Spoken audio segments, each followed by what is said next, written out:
Hello and welcome back, adventurers. Get comfy and let me tell you about Mordentish folk and their daily struggles.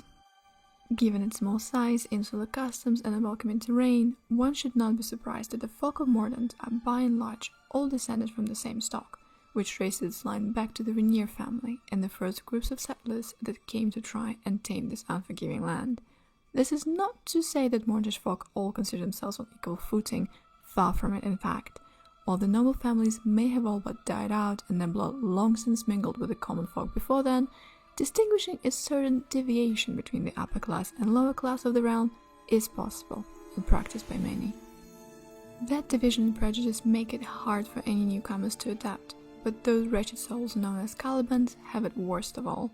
While quite rare, Mordentish folk view the birth of one as the sign of great evil in the area, matched only by the shame and horror of the parents.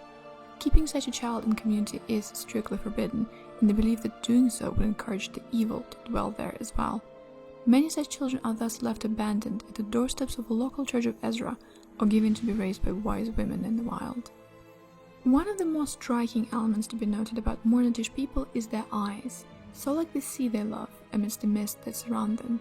Grey blue and blue-green are most common colors, with the blues and greens becoming curiously more pronounced while traveling through the fog of any kind. Even more striking are the Mordentish folk who have solid grey eyes. Sometimes called children of the mists by their peers, these folk are reputed to see through the mists as though they were nothing.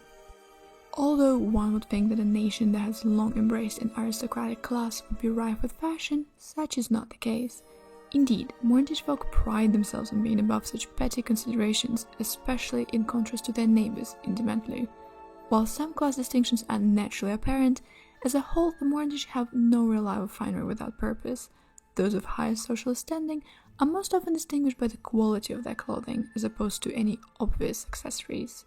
However, wearing lockets on social occasions has recently become quite the rage, most commonly ones containing pictures of husband and a wife, or a woman's parents if she is unmarried.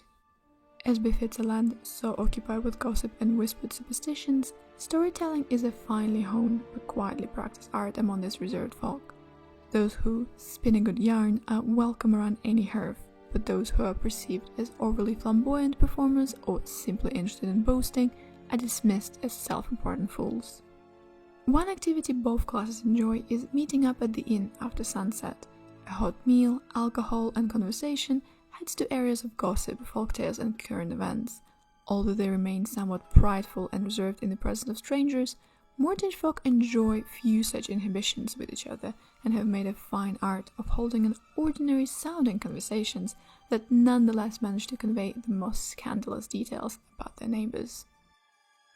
Another rather startling quality is the fact that Mordentish, who are very fond of their dogs in general and fox hunting in particular, allow these animals in their taverns without a second thought.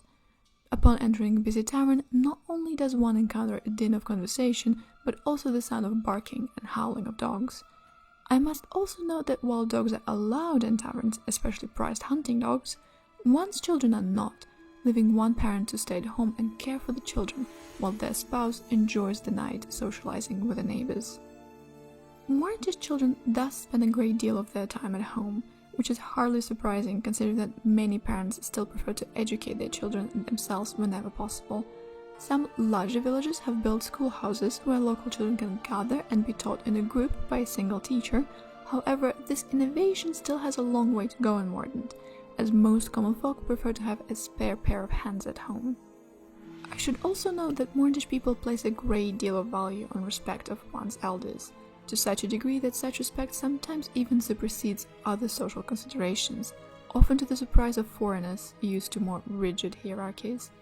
Elders are always referred by their full name, even by family members, until they give one leave to do otherwise, and those who harm or harass an elder can expect dire consequences from local population. Divine magic is considered a relatively normal and even accepted part of daily life. Naturally, no small part of this attitude is due to an extensive presence of the Church of Ezra and the aid it provides in laying to rest their many unquiet spirits that haunt Mordent. In many ways, divine arts are considered one of the only sure paths to spiritual protection and quiet afterlife, two qualities that are very important to Mordentish people. Thus, those who practice the divine arts are accorded no small amount of respect and even admiration. In this difficult life, those with spiritual strength to devote themselves to the divine must be that much more possessed of inner strength and devotion.